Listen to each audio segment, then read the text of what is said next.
ও মহাত্মা গান্ধী, যাকে মহাত্মা গান্ধী বলছি আমরা, ও দেশদ্রোহী, তাকে মহাত্মা গান্ধী বলছি। দেশকে বিভাজনের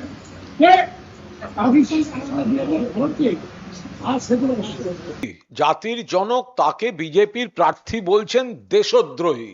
ভাবা যায় আসলে এই বিজেপি কিন্তু মহাত্মা গান্ধীকে শ্রদ্ধা করে না।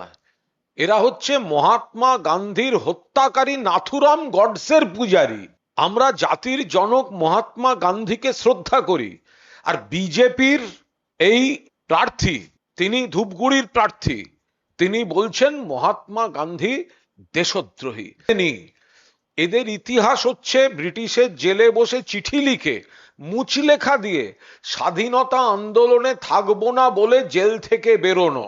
ফলে এই বিজেপি না করে ভারতের মনীষীদের সম্মান, না করে বাংলার সংস্কৃতি, বাংলার মনীষীদের সম্মান।